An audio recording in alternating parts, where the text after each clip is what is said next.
అందరికీ నమస్కారం. ఈరోజు ధ్యానం పూర్తయిందా?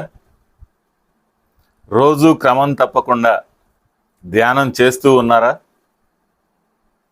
ఎలా అనిపిస్తోందో కూడా గమనిస్తూ ఉన్నారా? ఇన్ని రోజుల నుంచి క్రమం తప్పకుండా చేస్తూ ఉంటే వాటి తాలూకు ప్రశాంతత, ఆరోగ్యం, మన కుటుంబంలో వచ్చే మార్పులు చేర్పులు వీటన్నిటినీ కూడా గమనిస్తున్నారా? మన శారీరక పరిధిలో, మానసిక పరిధిలో, ఆధ్యాత్మిక పరిధిలో, ఆర్థిక పరిధిలో వచ్చే మార్పులను కూడా గమనిస్తూ ఉన్నారా? ఒకవేళ గమనించకపోతే ఈ వీడియో వినటం అయిపోయిన తర్వాత ఒక 5 నిమిషాలు ఖాళీగా కూర్చొని సింహావలోకనం చేయండి. అంటే మీకు మీరుగా సింగిల్గా కూర్చొని వెనక్కి తిరిగి అబ్జర్వేషన్ చేయటం మొదలుపెట్టండి. అంతకుముందు ఎలా ఉండేది, స్టార్టింగ్లో ఎలా ఉంది, రోజులు గడిచే కొద్దీ ఎలా ఉంది, ఇప్పుడు ఎలా ఉంది. ధ్యానం అప్పుడప్పుడు చేస్తూ ఉంటే ఎలా ఉంది, రోజు క్రమం తప్పకుండా చేస్తూ ఉంటే ఎలా ఉంది, మన జీవితాల్లో ఎటువంటి మార్పులు వస్తూ ఉన్నాయి, మనం ఎంత ప్రశాంతంగా ఉంటూ ఉన్నాం, వీటన్నిటినీ కూడా ఒక 5 నిమిషాలు సింహావలోకనం చేయండి. ఎవరి గురించి?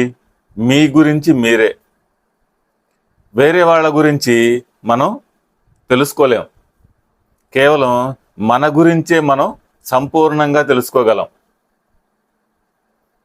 మన గురించే మనకు అవసరం కూడా, వేరే వాళ్ళది మనకు అవసరం లేదు.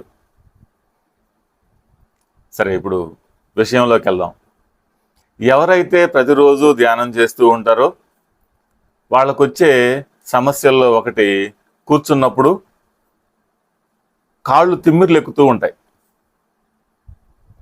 వాళ్ళకి మనసులో ధ్యానం బాగా చేద్దామని ఆ తపన, శ్రద్ధ అవన్నీ ఉంటాయి. కానీ కూర్చున్నప్పుడు ఆ కూర్చొనివ్వకుండా ఆ కాళ్ళంతా కూడా తొడల దగ్గర, మోకాళ్ళ దగ్గర, గిలకల దగ్గర ఆ రక్త ప్రసరణ సరిగ్గా అవనట్లుగా మొత్తం తిమ్మిర్లు ఎక్కుతూ ఉంటాయి. ఇదేంటి? ధ్యానం నాకు చెయ్యాలని లేకపోతే కదా, నాకు చెయ్యాలనే తపన, శ్రద్ధ, పట్టుదల ఇవన్నీ బాగా ఉన్నాయి, కానీ ఇవన్నీ తిమ్మిర్లు ఎక్కుతున్నాయి ఏంటి అని చెప్పని అనిపిస్తూ ఉంటుంది. దీంట్లో మనం తెలుసుకోవాల్సింది, శరీరాన్ని రోజు మొత్తంలో సుఖంగా కూర్చోబెడుతూ, అంటే ఇప్పుడు ధ్యానానికి మీరు ఏ భంగిమలో కూర్చుంటున్నారో ఆ భంగిమలో కూర్చోబెట్టకుండా కుర్చీలో కానీ, సోఫాలో కానీ, మీకు సుఖంగా మంచం మీద కానీ సుఖంగా కూర్చొని, ఇప్పుడు ధ్యానానికి వచ్చేసరికి నేను ఋషిలాగా, మునిలాగా, ఒక యోగిలాగా నేను కింద కూర్చోవాలి, ఆ బాసింపట్లు ఆ కాళ్ళు 2 క్రాస్ చేసి అట్లా కూర్చోవాలి.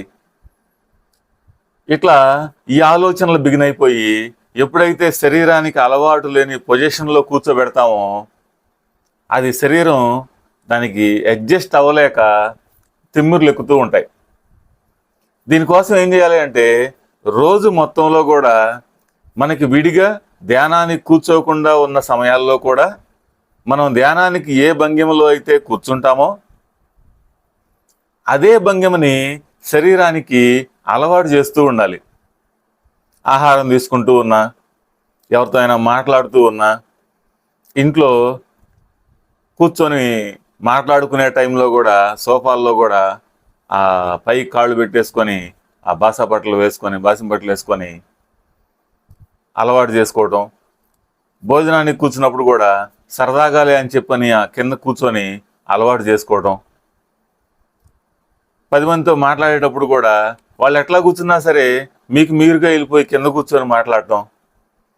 ఇవన్నీ ప్రాక్టీస్ చేస్తే తెలియకుండానే మన శరీరం మొత్తం కూడా దానికి అనుకూలంగా మారుతుంది.